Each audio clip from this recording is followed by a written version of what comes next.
وبه نستعين وهو المعين وصلى الله على محمد وأهل بيته الطيبين الطاهرين.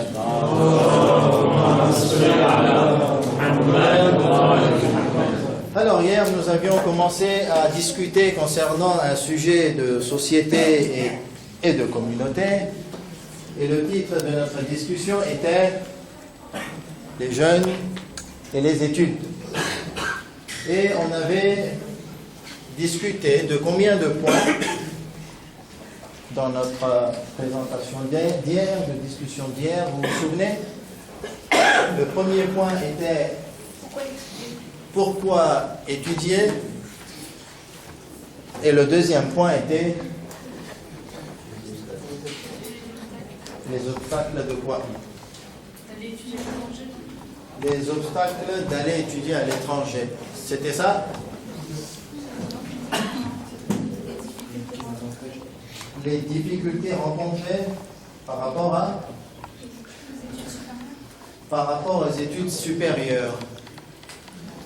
Les obstacles à éviter pour un étudiant afin qu'il puisse profiter de ses études et pour qu'il puisse atteindre son ou ses objectifs.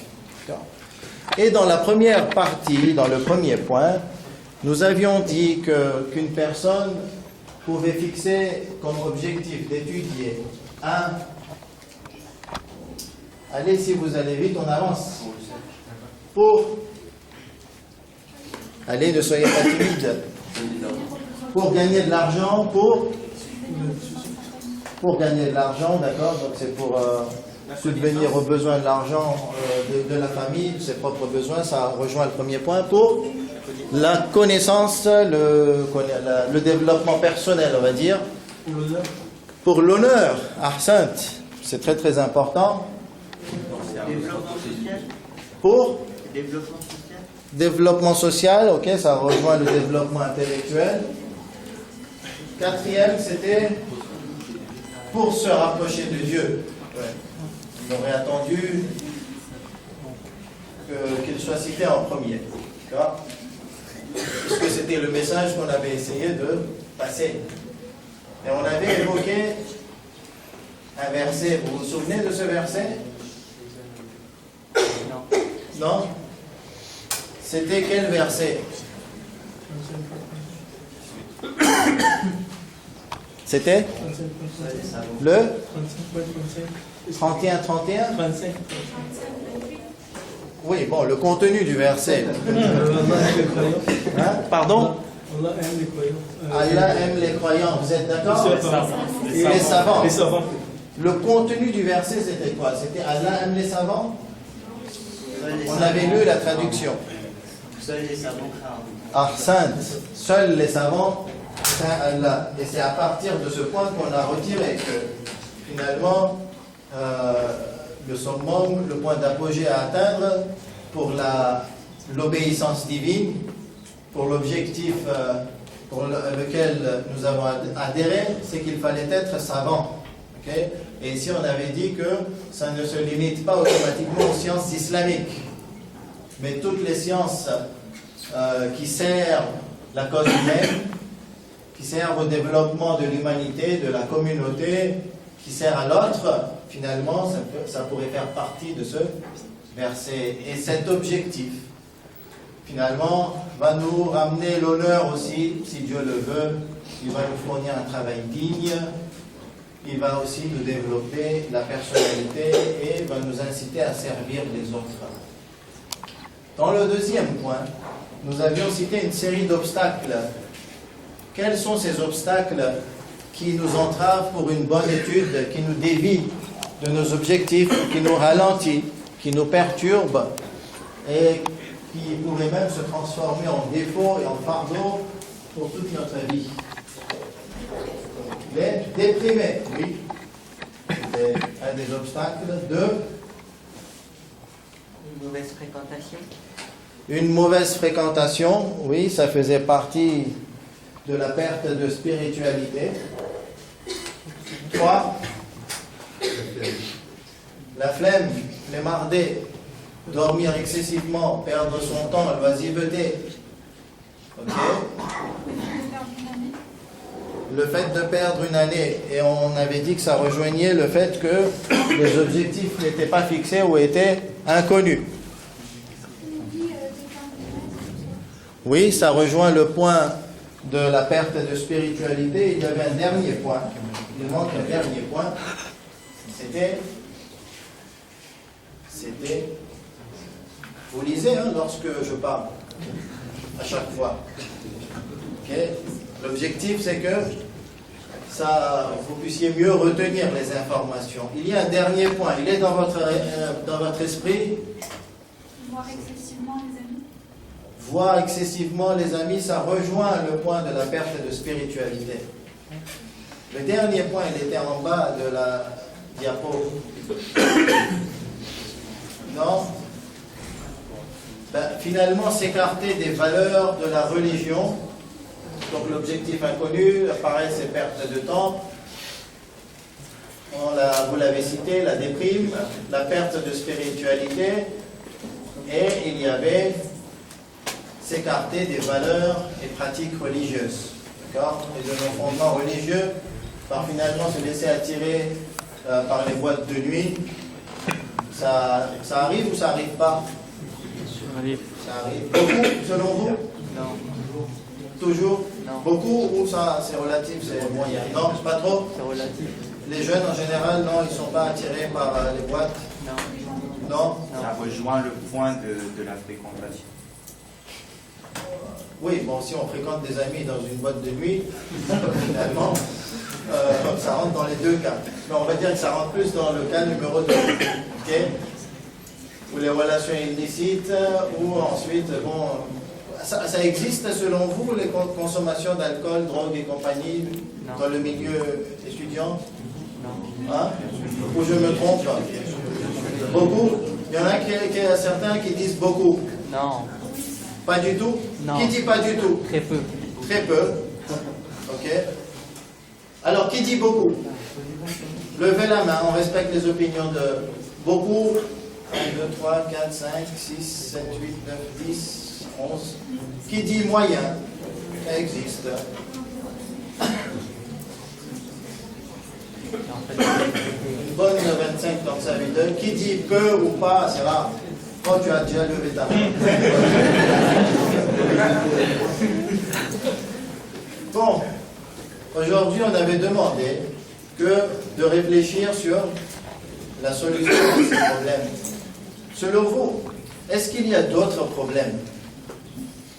Oui. Parfois, dans les universités et tout ça, on a des amis qui sont par exemple sunnites et ils nous disent qu'on est faux et tout ça, enfin, que les chiites sont faux et du coup, ça peut nous faire durer. D'accord. Donc, un des problèmes, c'est qu'on n'a pas assez de connaissances religieuses pour pouvoir défendre ou argumenter pour nos croyances. Oui? Ça pourrait être un problème qui finalement engendre d'autres problèmes comme le complexe et le fait de ne pas vouloir finalement être fier de nos valeurs parce qu'on n'arrive pas à les comprendre et les défendre. Arsène, c'est un point qu'il faudra que je rajoute. Un autre point? La solitude. La déprime, ça rejoint la déprime. En fait, parfois, on n'arrive pas à se mélanger aux autres à cause de notre culture ou des choses comme ça. Enfin... L'intégration. C'est-à-dire qu'à cause de nos valeurs, voilà, qui ne sont pas acceptées, finalement, on est marginalisé. voilà. On en viendra. Il y a un débat qui est prévu sur ce point. Et ce problème, on va dire, qu'est-ce qu'il provoque? La solitude, la déprime? Ouais, voilà. Oui. Surtout après le problème de l'État, ils se sont rejetés surtout en France. Donc en France, problème de racisme. Et finalement, c'est et problème de subir l'islamophobie, si on pourrait dire. Ok. C'est un problème. Effectivement, c'est un problème. Oui, encore un point à rajouter sur ce qu'on a oublié? Oui. Non? On avance? Alors, aujourd'hui, on avait dit que c'est vous qui alliez faire le cours. Vous êtes d'accord? Vous m'aviez même promis. Donc, quelles sont les solutions à tout ce qu'on a avancé et tout ce que vous venez de rajouter? Parce que c'est bien, on analyse les problèmes, on détecte les problèmes, c'est nécessaire déjà de bien comprendre les problèmes, mais en faisant cette partie de la chose, ça ne nous avance à rien. La deuxième partie, c'est d'essayer de proposer des solutions concrètes et réelles et essayer d'avancer. Bon, il y a une autre position, celle d'être fataliste et de subir.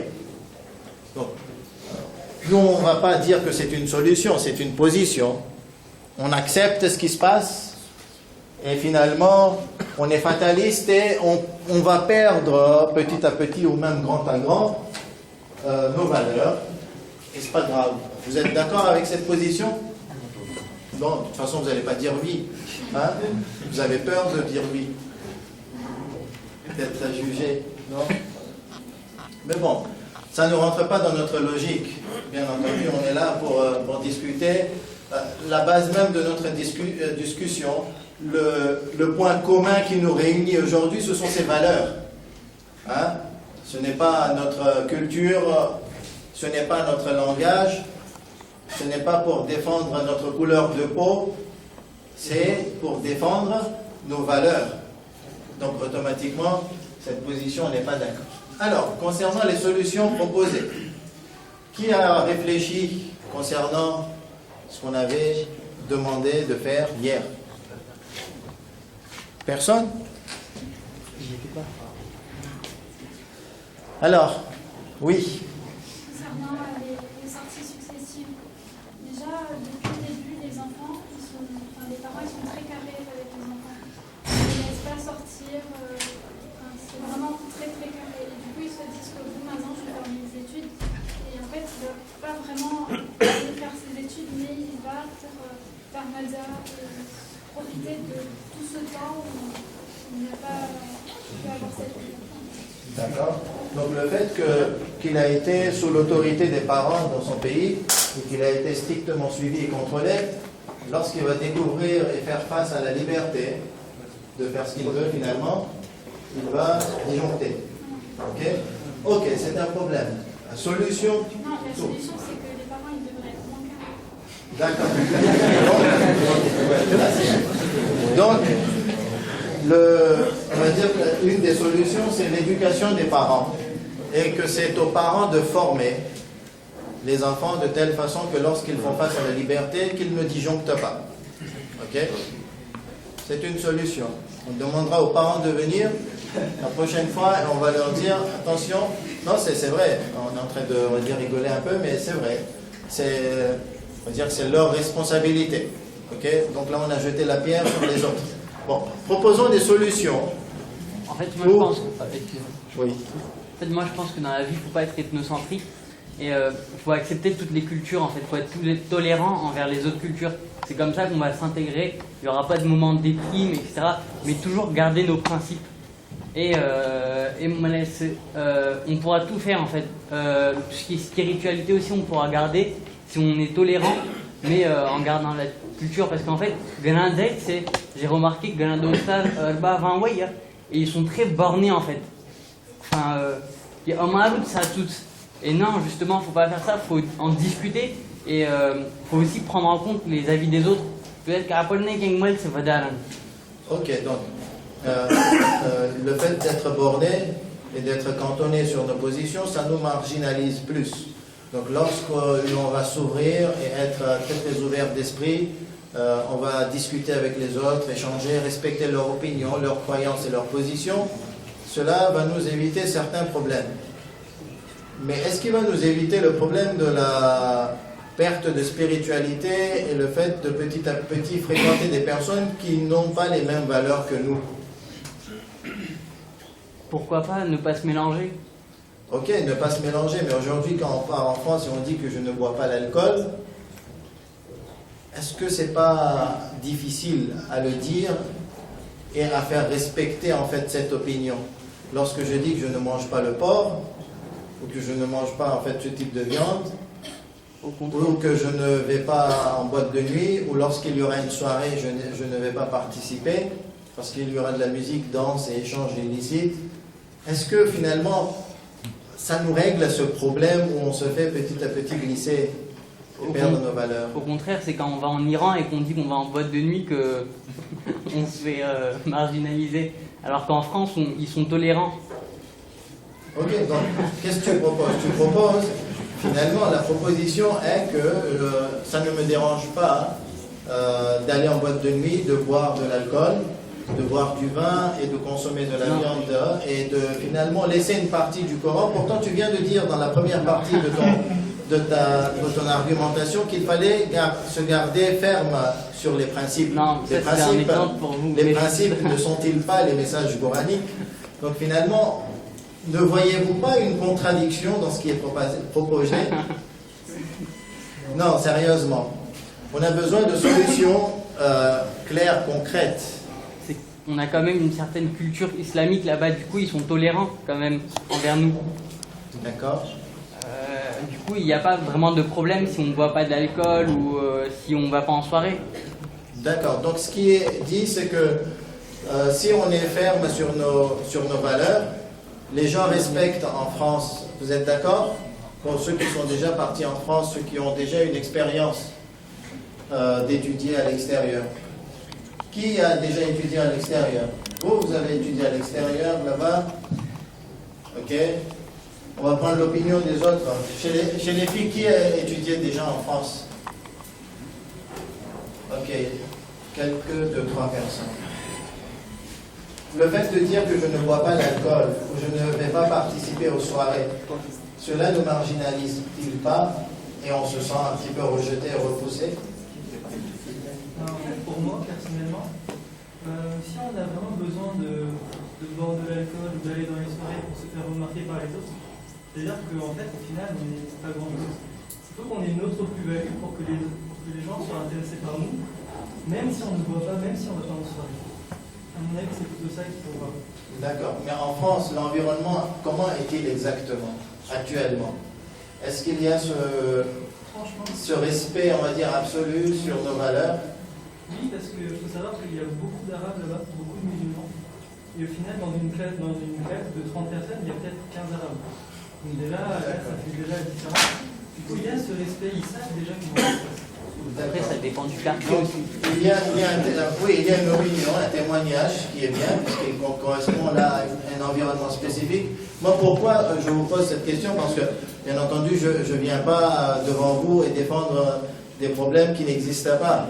Il y a une personne, je vous ai cité aussi, qui était hier, qui étudie à Lille, et qui finalement me disait que lorsqu'elle a dit que non, elle n'allait pas boire l'alcool, mais il y a des regards qui se sont transformés, on va dire.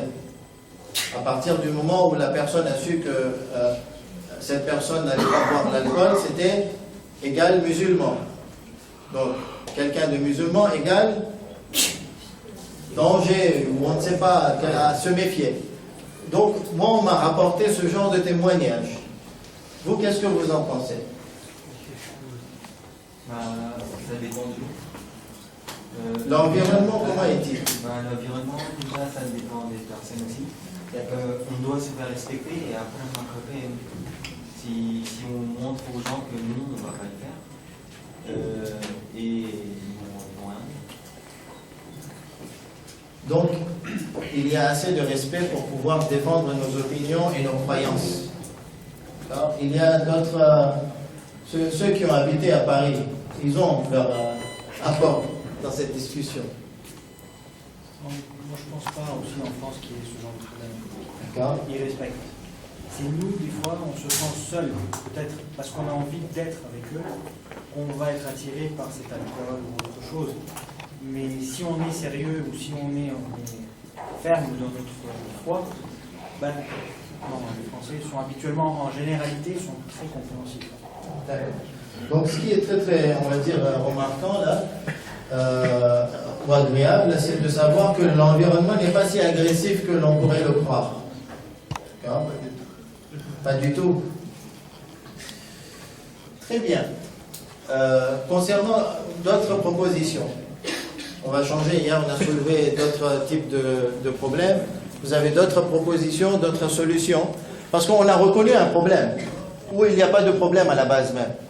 S'il n'y a pas de problème à la base, alors je fais le salawat, je récite le salawat et je vous laisse tranquille. C'est un problème de jeunesse, c'est un problème d'adolescence, de jeunesse, de cet âge. D'accord. Et en fait, c'est un problème général, pas que peut-être musulman. C'est un problème qui est pour celui qui n'est pas musulman, d'être dévié par ses attirances, ou ses soirées, ses boîtes de nuit. Eux aussi, c'est nocif pour eux.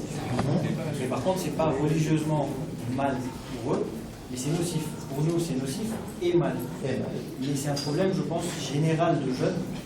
Enfin, il y a un problème. Hein. Il y a un problème. Ça, donc on reconnaît le problème. On reconnaît le problème. Par contre, les solutions, c'est ça le problème. Pas de solution. Moi, je pense que dès le départ, il faut un petit peu resserrer les critères. D'accord. Dit blanche, on choisit le colonel et tu finis. Il faut voir un petit peu que n'a pas de quand il y a plus de zamat, social, En 40 ans, au moins. Donc, ça, c'est une très très bonne solution proposée. C'est-à-dire créer de l'encadrement pour le jeune. Et cet encadrement, finalement, il va lui permettre de ne pas trop déprimer et de ne pas se sentir seul. Cet encadrement, puisqu'il va être étudié religieux, au lieu de l'attirer vers le bas, comme les mauvaises fréquentations, on va l'attirer vers le haut et va lui permettre de mieux se développer. C'est une très très bonne solution, c'est-à-dire il faut absolument que nous tous, nous réfléchissions sur comment créer cet encadrement pour les jeunes. Et surtout une façon moderne, peut-être Internet, c'est un accès direct avec une personne chez qui ils prennent conseil quand ils sont perdus ou ils se sentent perdus, en permanence. Faire un suivi, faire un téléphone vert par exemple, pour c'est une bonne idée. C'est une très bonne idée. Oui. Moi, je rejoins un peu Chalika. Par exemple, je crois qu'en France, il y a l'exemple de la Couvreur, par exemple, qui a créé des studios au-dessus du fossé, où spécialement pour les jeunes, garçons et filles, je ne sais plus combien il y en a exactement. Mais je pense que pour quelqu'un qui va pour la première année, par exemple, étudier en France, c'est un environnement privilégié, sincèrement, parce que ça permet d'être pas seulement accompagné ou surveillé, c'est de voir les mêmes personnes que soi. Être proche de la mosquée, voilà. Être proche des... Et non seulement être proche des personnes qui ont la même culture que vous, parce que c'est plus ou moins, ils donnent ces studios-là, plus ou moins, ils donnent exclusivement à des cousins, entre guillemets. Donc, même si on a des problèmes ensuite, on peut en discuter. Parfois, l'autre personne n'a pas rencontré les mêmes problèmes. Moi, je pense que ce genre de structure... Non, c'est une très très bonne idée, ça rejoint, c'est-à-dire, en plus de l'encadrement, proposer justement des logements, de telle façon que les jeunes soient proches des lieux de culte, de la prière, des programmes religieux. Tout ce qui est... En fait, il dit environnement maride, après développer notre tata. Je suis tout à fait d'accord avec toi. Ouais. C'est-à-dire que je ne dis pas dire non à tout le monde et ne jamais avoir d'école. Ouais. Moi, j'avais des amis qui au départ regardaient de travers parce que j'étais musulman et au fur et à mesure de fréquenter, ils se sont dit que je n'étais pas dangereux et je me suis bien intégré avec eux au final. Donc, bien sûr que l'environnement n'est pas 100% parfait, c'est pas l'Iran non plus. Donc l'environnement ne va pas nous accueillir les bras ouverts. Bien sûr que non. Bien sûr que non, il ne va pas nous accueillir les bras ouverts. Ils ont leur raison de ne pas nous accueillir les bras ouverts.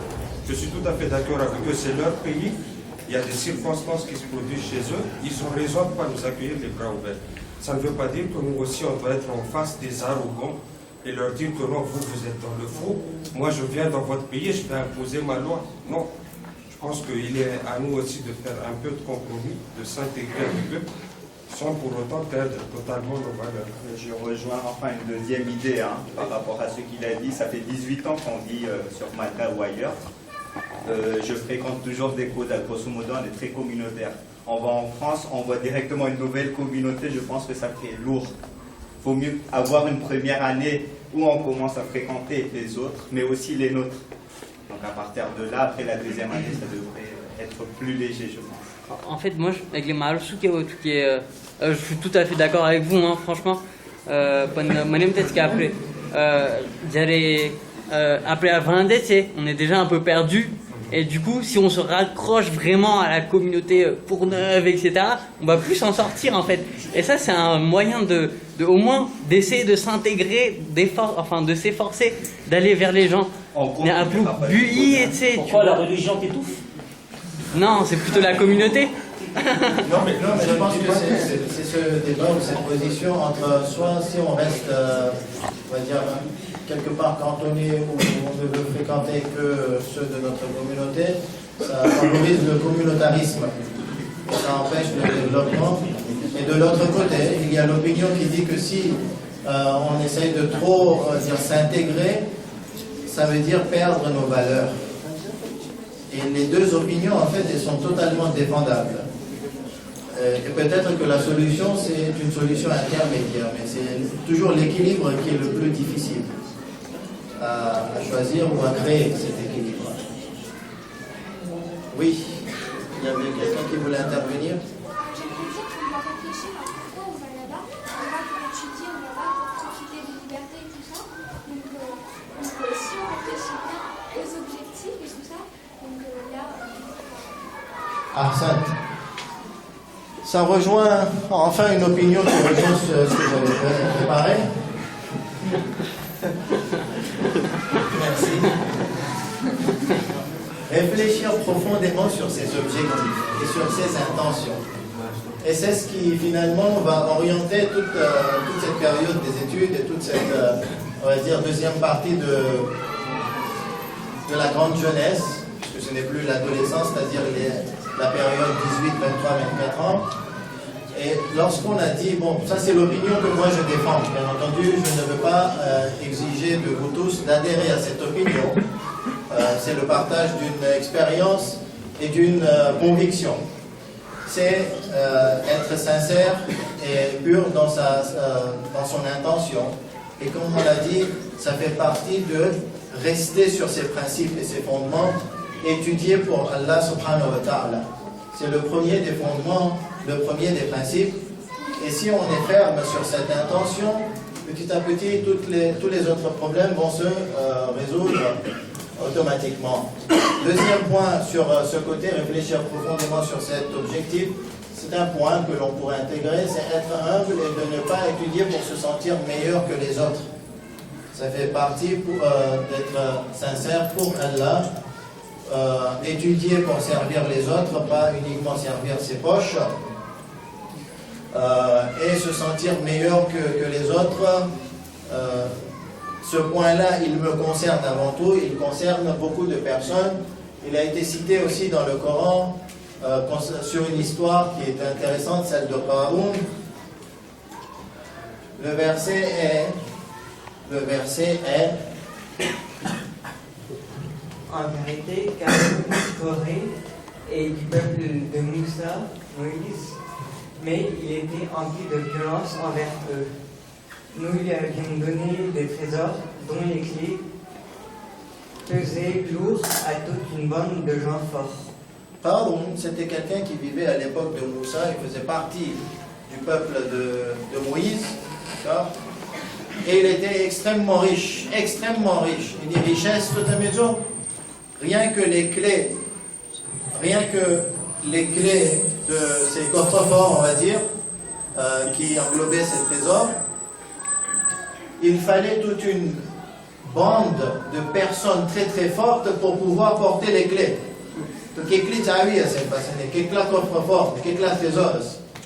C'est inimaginable la richesse qu'il avait. Bon, ça c'est le Coran qui dit. Après chacun est libre de croire. Son peuple lui dit, ne te réjouis pas, que tu te sens meilleur que les autres. Qu'est-ce qu'il dit après? Son peuple lui dit, ne te réjouis point, car Allah n'aime pas les arrogants. Car Allah n'aime pas les arrogants. Ok? Un verset plus tard, on saute un verset, on arrive au verset 78 de Suratul Qasas, 28. Qu'est-ce qu'il dit? Il dit, c'est par malchance que je possède que ceci m'est venu. D'accord? Donc Qarun répond que Dieu m'a cette richesse. C'est grâce à ma science. C'est parce que on pourrait dire cela, c'est parce que moi je suis intelligent, c'est parce que j'ai cette capacité d'être meilleur que les autres, alors je suis le plus riche. Donc ça m'appartient à moi. Réponse? Ne savait-il pas qu'avant lui, Allah avait fait périr des générations supérieures à lui en force et plus riches en biens, et les criminels ne seront pas interrogés sur leurs péchés. Ahsant. Finalité suture. Finalité, Dieu n'aime pas ce genre de personnes. D'accord? Donc une finalité, c'est l'échec. Donc un des points où on pourrait se focaliser, c'est le fait de purifier nos intentions, de se focaliser sur Dieu, de rester humble. Et l'humilité fait qu'on est axé sur nos objectifs. 3. À bien réfléchir sur son orientation dès le départ, surtout pour ceux qui n'ont pas encore passé le bac. Rien n'empêche dès le lycée de réfléchir sur ce que l'on veut faire par rapport à la filière, par rapport à nos envies et nos souhaits. Ceci est négligé. Il y a des articles qui existent que même dans les lycées, même avec un bureau d'orientation, les jeunes finalement ne sont pas conscients de ce choix qu'il faut faire dès le jeune âge, pour ne pas perdre du temps après, sur les niveaux d'études que la personne souhaite faire, sur l'avenir. Par exemple, il y a un débat, il y a une question concernant les filles. Est-ce que Djadjou Boné, concernant les parents, mes petits, il n'y a pas de problème, n'est-ce pas? Cette question se pose. Cette question se pose. Ça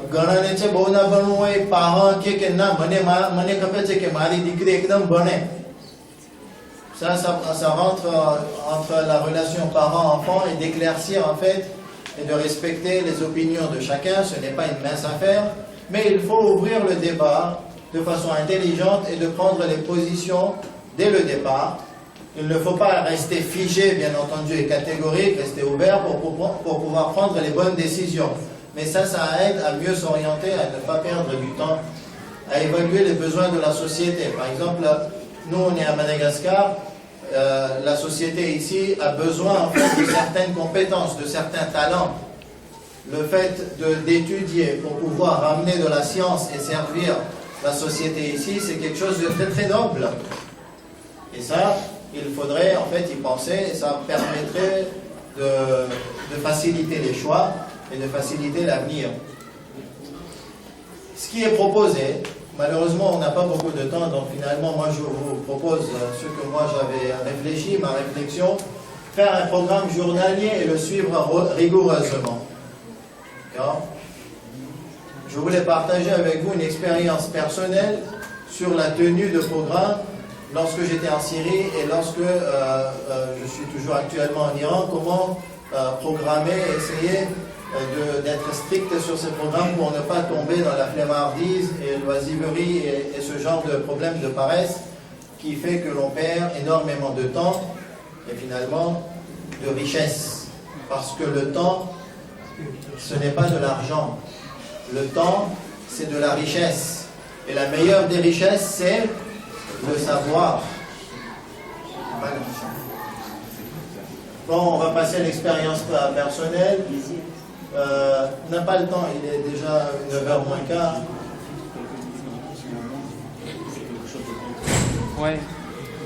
Concrètement, je faisais face à ce problème que font face beaucoup de jeunes concernant la perte de temps. Donc, lorsque je suis parti étudier en Syrie, ma première expérience d'études à l'extérieur, j'avais un problème justement à ce niveau-là et pour pouvoir maîtriser le programme, je me suis permis d'évaluer en tableau tous les domaines dans lesquels je devais finalement passer mon temps, garder temps perdu. En bleu, il y a tout ce qui est namaz et compagnie, divers travaux, les leçons, les cours, pour dormir, les sorties, les repas, la cuisine et le ménage, il faut bien le faire, et toutes les autres, on va dire, domaines de la vie, et évaluer le temps que je mets chaque jour pour pouvoir savoir combien de temps je perds dans ma vie. et les résultats sont extraordinairement malheureux, catastrophiques. Mais comme c'était ma première, vous voyez la courbe là, bon, ça reste entre nous, hein. Ça c'est le sommeil, le noir. Donc je m'étais fixé 8 heures parce que me connaissant j'ai besoin de 8 heures pour dormir et pour pouvoir avoir suffisamment d'énergie. On est en avril et ça c'est le 1er avril, 9h, 5h, 8h30, 7h30, ça monte, ça descend, hop, des pics à droite, à gauche et c'est complètement irrégulier. D'accord? Donc qu'est-ce qu'on le remarque? J'ai un problème de sommeil. Je ne suis pas régulier dans mon sommeil. Et on peut étudier en fait, par ce genre de système, toute l'évolution concernant les études, les cours, les amis et les sorties, et même les ibadat. Est-ce que le temps que je donne pour Dieu, c'est-à-dire pour le ibadat, ce besoin spirituel, j'arrive à le maintenir ou pas?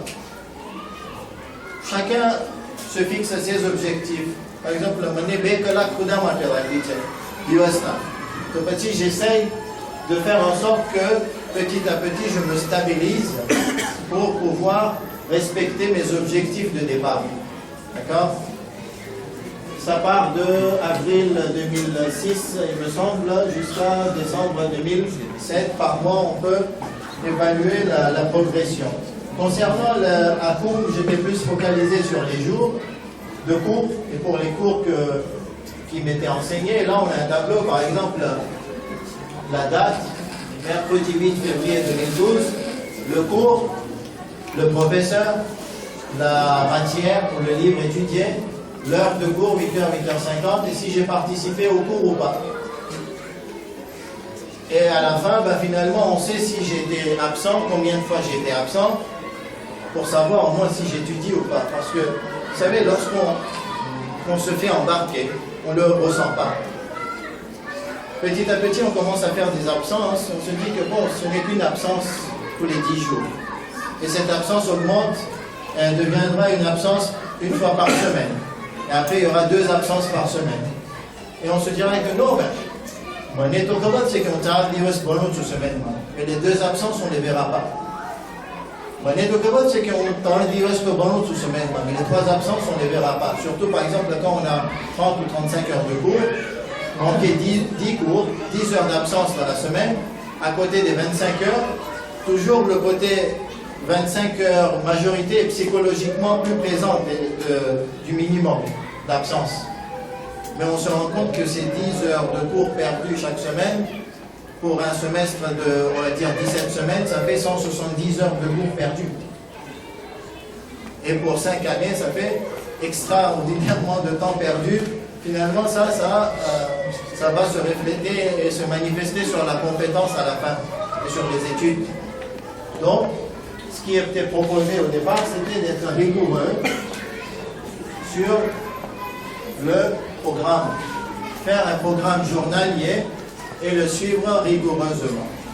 Je ne sais pas si ça donnera des idées à certains ou à certaines, mais pour ceux qui ont des problèmes de régularité, c'est important. Un autre point pour combattre la déprime, c'est s'occuper, faire du sport, de la lecture, visiter, découvrir le pays quand on est à l'étranger. Ça fait changer d'air et c'est important.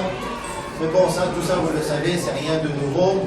Ou avoir des relations sociales, on en a parlé, le fait d'avoir un logement proche du Jamaat, ça aide. Lire et comprendre le Coran. Pour moi, c'est fondamental. Le Coran lui-même le dit, Allah bi dhikrillahi tatma'innul qulub. Bien entendu, certains vont dire que, bon, ça, avant c'était bien, mais maintenant, c'est dépassé. Chacun son opinion. Moi, je suis là pour vous partager des expériences personnelles en quoi je suis convaincu. Nous aussi, ça nous arrive de nous déprimer, même encore à 35 ans. Être loin des parents, ça pourrait toujours affecter même à 60-70 ans. Donc il y a toujours quelques temps, mais il y a toujours une présence, la présence de Dieu, parce qu'on l'oublie tout le temps dans la journée. Essayez d'être avec Dieu, et ça ramène la sérénité, c'est important. Bon, je ne sais pas si ça va donner des résultats, on verra. Il faut mettre toute une stratégie en fait pour inciter à comprendre, lire le Coran, à aimer le Coran. garder un lien spirituel, ça, on va dire qu'il faut être ferme. Certains l'ont dit qu'il est possible, qu'il était très très possible d'être ferme à Paris par exemple, pour garder ses valeurs et ses principes, ne pas délaisser les mosquées, être exigeant et très rigoureux dans ses prières, participer occasionnellement à des programmes comme le ziyarat, les crash courses, les séminaires, les veillées spirituelles comme Shabbat Qadr et compagnie. On avait un débat, on a commencé à faire ce débat, c'est sur la fréquentation des amis. Est-ce que cela est possible ou pas? Est-ce qu'on devient marginal ou pas? Ce problème, moi-même, je l'ai vécu au lycée. C'est pas du tout facile, en fait, de s'intégrer avec les autres tout en voulant préserver nos propres valeurs. D'accord? Surtout la mixité garçon-fille. Ce n'est pas du tout facile. On n'a pas le temps. Comment combattre la débauche? Cela mérite une réflexion plus profonde et plus longue que le temps que vous avez été réparti ici. Et c'est là que je vous remercie pour votre présence, pour votre participation. Pour conclure cette présentation, je vous dis, Inch'Allah, à bientôt. N'oubliez pas dans vos doigts, wa sallallahu ala Muhammad wa ali Muhammad. Inch'Allah, moi aussi, je pensais à vous dans mes doigts.